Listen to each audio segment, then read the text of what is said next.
After missing the 2018 World Cup, the US men's national team is back. And after missing too many World Cups for me to count, Wales is also back. And today, I decided to do a preview for the United States versus Wales in the 2022 World Cup. Hi, I'm Mirjan Filippo, and welcome to Tactical Manager TV, and welcome to the United States versus Wales full, ultimate, ultra, super, mega, plus match preview. This is how it's going to go. First, we will go through when and where you can watch the match while looking back also in past matches of both nations. Then we're going to do a deep dive into any news updates of the US men's national team and try to project Greg Berhalter's starting 11. Then we will do a full Wales breakdown along with my thoughts of how the US men's national team has to play to defeat them. Make sure to drop a comment with your game score prediction. During the live watch along for the game that we're going to do here in the channel, I might go through that comment section just to see the predictions. And I'll just give you mine right away. All right, we are going to 1-0 the living crap out of Wales. It's going to be United States 1, Wales 0. Nada. And this video is brought to you by this Jimmy John's sandwich. Yeah, this sandwich right here. But more on that later, okay? Because I got to go eat this. So I'll be right back while you watch the episode.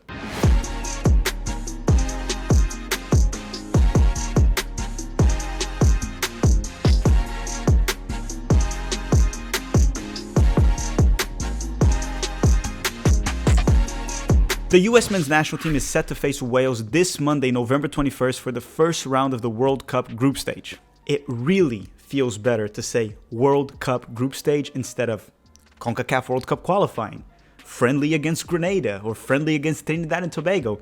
It just feels good to be back in the greatest sporting event in the world. Yes, better than the Super Bowl. I know the Super Bowl is one game, but just the World Cup in general is just better. The World Cup final is also better than the Super Bowl, in my personal humble opinion. The match will be played at Ahmad bin Ali Stadium in Qatar, obviously, and kickoff is scheduled to be at 2 p.m. Eastern Time. If you're in the United States, you can watch the match at Fox. And if you don't want to listen to Alexi Lalas talk, I will be doing a live watch along here at the channel. As always, we usually have over 1,000 people. It's lots of fun until the porn bot shows up. That's when the fun ends, or I guess it's when it starts for a few people. The United States and Wales have faced each other only twice throughout history, and they were both friendlies. The first time was all the way back in 2003 with a 2-0 win for the United States, goals scored by Landon Donovan and Eddie Lewis. The second match was back in late 2020, and it ended 0-0 in what was one of the most boring matches I have ever seen in my entire life. Both of those results are really irrelevant right now, even in the 2021. Wales no longer has Ryan Giggs in charge for obvious reasons,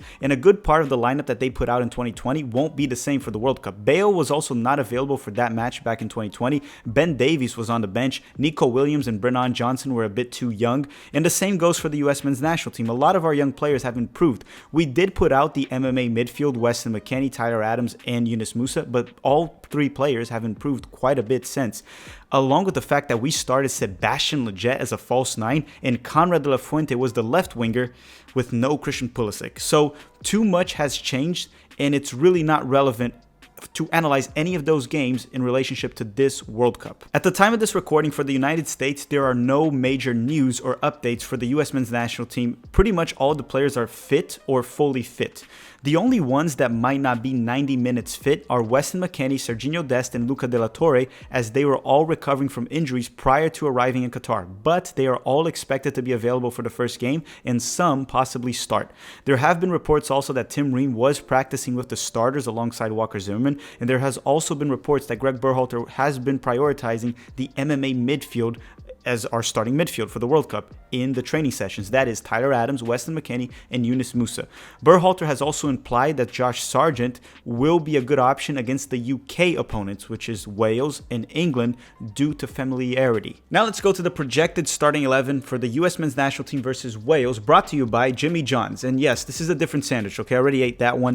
And I am putting a bunch of promo codes that you may use during the World Cup starting November 20th so that you don't stay hungry during the match. Make sure to use any of the promo codes. In the process, you'll be helping yourself so you don't stay hungry. No one wants to watch the games hungry, and you'll be helping the channel as well. So thank you very much, Jimmy John's, for sponsoring this Predicted 11 for giving me a sandwich, and the promo codes for all the Tactical Manager TV viewers. Now let's go to what Greg Berhalter will do against Wales, or try to figure out, because we've seen throughout the 3 to 4 years that Greg Berhalter has been in charge, it's pretty damn hard to predict what he's going to do. But with all the information and data we have, I will assume that he's going to go for 4-3-3 formation as he normally does. The goalkeeper will be Matt Turner for sure. The right back, I'm expecting it to be DeAndre Yedlin. Not because he's better than Dest. I think Dest will be the starter going forward, but I think Sergiño Dest might not be 90 minutes fit, and then Greg might start DeAndre Yedlin that also has World Cup experience as he was there in the 2014 World Cup. The left back, likely to be A-Rob from Fulham, and then the two center backs, one of them is a locked-in starter, that's Walker Zimmerman. And then here's the question mark. Is he going to start Aaron Long, that's been terrible lately for the United States and for the New York Red Bulls, or Tim Ream, that has been solid in the English Premier League and has good chemistry with A-Rob from Fulham? I really don't know. I'm going to assume he's going to start Tim Ream. I think the back line is going to be Walker and Tim Ream, Walker Zimmerman and Tim Ream, A-Rob in the left, and DeAndre Yedlin all the way in the right. But it's a 50-50, right? It could be Tim Ream, it could be Aaron Long. Fingers crossed that it's not Aaron Long. Now the midfield, based on what's being reported in practice, it looks like Greg Berhalter is going to go with the MMA midfield with Adams, McKennie, and Musa. So Tyler Adams would be the central defensive midfielder, Weston McKennie would be one of the 8s, and so would Yunus Musa. Now the front three, there's one player that's a locked-in starter for Greg right now, and locked in for me as well, and that is Christian Pulisic on the left wing. On the right wing, I think he's going to go with Giovanni Reina from Borussia Dortmund, and Tim Weah is another option. Brendan Aronson will likely be the backup here. I don't see Brendan starting unless McKennie can't go because he's half fit. I don't see Brendan starting on the wing for this match. So it'll be Gio Reyna or Tim Weah on the right wing. I think he's going to go with Giovanni Reina. Now as a center forward, I think it's mainly between Josh Sargent and Jesus Ferreira. Jesus is the favorite for Greg Berhalter, but because Greg did say that Sargent has familiarity with the UK opponents, I'm going to assume that Sargent might start the first match against Wales. Let me know your prediction in the comment section down below, because this is pretty damn hard to put together, right? So now let's do a full breakdown of Wales. The last time Wales played in the World Cup was all the way back in 1958. Most people watching this video were not born yet, which was also the only World Cup edition that they have ever participated in. During that World Cup, Wales made it to the quarterfinals, getting knocked out by Brazil in a 1-0 defeat. The player that scored against Wales might be someone you know, Pelé, or Edson Arantes do Nascimento. Ever heard of him? Now, 64 years later, Wales is back. As it does feel like this Welsh generation is 4 years too late to the World Cup, they are still very tough to beat. And technically, they do overperform in big competitions like we've seen in the past 2 Euros. They are essentially the opposite of Poland that always underperforms. So expect this Welsh team to always play better than you expect, if that makes any sense. Because if you expect them to play better than they should, then they... oh my god, I'm making no more sense anymore. Now, the reason I say 4 years too late, it's because it feels like if they had qualified to the 2018 World Cup, they could have done something special with this generation like they did in the 2016 Euros, making it all the way to the semifinals. It seems like this generation is a bit past its prime, despite still being tough as nails. Now, every time you think they're done, they manage to surprise us. In the 2021 Euros, they managed to finish second in a group with Italy, Switzerland, and Turkey. At the time, Turkey was labeled by many experts, right? Experts as the dark horses of the tournament. But Wales finished in second in that group, ahead of Turkey and Switzerland. And obviously that dark horse prediction for Turkey aged as bad as milk, or as bad as my uncle. That guy aged very poorly. Trust me, you don't know him, but keep it between us. Then in the same Euros, the Danish team, or Denmark, crushed Wales 4-0 in the first knockout round. And to be quite honest, it looked like it was over for Gareth Bale and company. But no, it was not. Otherwise, I would not be talking about them right now. And then in World Cup qualifying, Wales finished in second place in their group behind Belgium and ahead of the Czech Republic, Estonia, and Belarus. Their main accomplishment was that they got a 1-1 draw with Belgium at home. Now, context must be added to that match. Belgium had already locked in first place, so how much they cared about that specific match, who knows? Also, the Czech Republic did manage to pull a 1-1 draw with Belgium at home, and this Belgium generation is also past their prime. Nevertheless, Wales went on to the UEFA playoffs, where they defeated Austria and Ukraine to qualify to the 2022 World Cup. Bale was key for both of those matches with 2 goals against Austria, and he was given the go against Ukraine, but it was more of an own goal in my opinion. Regardless, Bale was absolutely fantastic, and he showed up once again for Wales, as normally he always does, or usually to say the least. Which brings us to the 2022 World Cup Welsh side. Wales is currently coached by Rob Page, and the current form ain't the best despite them qualifying to the World Cup. Ever since they beat Ukraine, Wales has played 5 matches for the UEFA Nations League with 4 losses and 1 draw. To be fair, the opponents were tough. 2 games against Belgium, 2 against Netherlands, and 1 against Poland. And just like England, Wales got relegated in the UEFA Nations League. Okay, but here's a question everyone's asking here in the United States. How does Wales play? How does Rob Page set up the Welsh side normally, and how is he expected to play against the United States? So, taking a few guesses based on regular selections, Wales usually plays in a 5-2-3 formation. If the wingbacks are pushing a bit higher up the field, it could look like a 3-4-3 formation. I do want to highlight a few players from the Welsh side that will be key for them throughout the World Cup.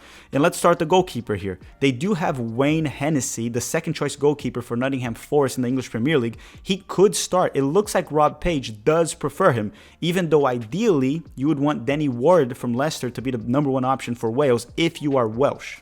So personally, and this could be my American ignorance here, I don't know which goalkeeper will start for Wales. Normally it would be Danny Ward, but lately he's been starting Wayne Hennessy as the goalkeeper. So it's more of a wait and see situation, but that doesn't really affect the style of play of this team. So let's talk about other players. For their center backs, I want to highlight Ben Davies. He needs to be mentioned, and he's probably their best player, the current center back for Tottenham.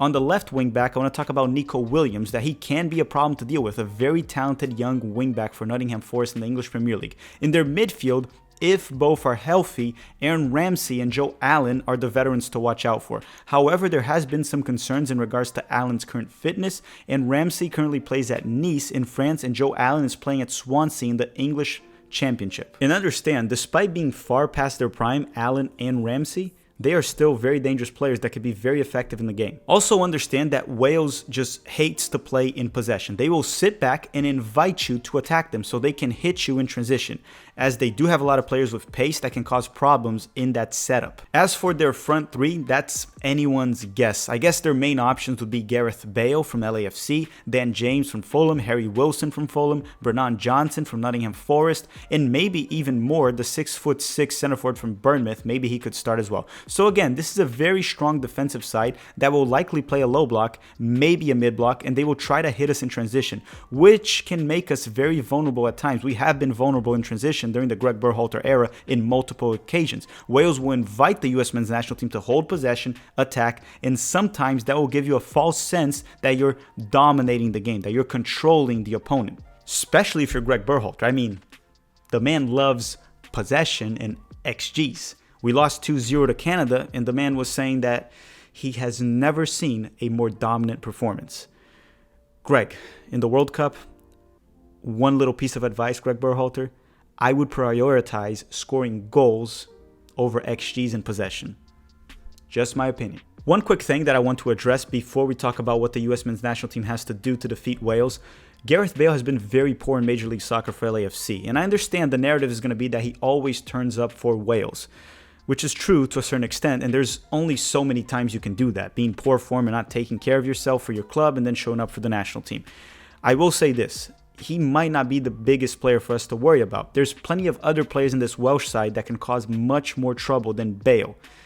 So don't focus too much on him. There's more going on. But what does the US men's national team have to do in order to defeat Wales in the 2022 World Cup? I think one of the keys here for the US men's national team to be successful against Wales is the midfield. So they would have to essentially play a midfield different from the MMA one. Let me explain here. For the specific match, the MMA midfield would not be the way to go. Reina or Aronson would have to start central, one of them to provide more creativity, something that Weston and Musa don't provide as much. I want our midfield to have one destroyer, which would be Tyler Adams at the 6, one box-to-box midfielder, that would be Weston or Musa, and one playmaker, one creator, that would be Giovanni Reina or Aronson, preferably Gio Reyna, but Greg won't do that.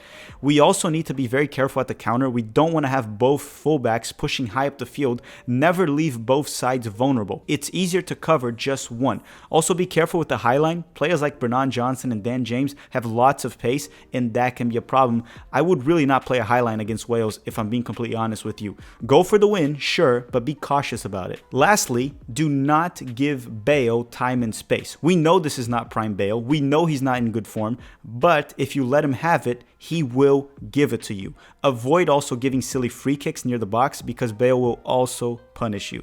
As I said, I'm not overly worried about Bale for this specific game, but don't let him have it.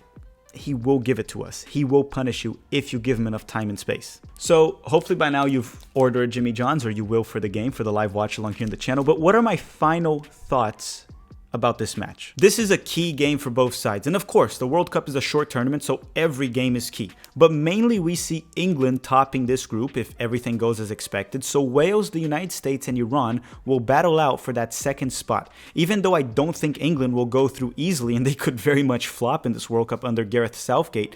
But the math is simple. Whoever loses between Wales and the United States will likely not get out of the group stage unless they get a miracle going.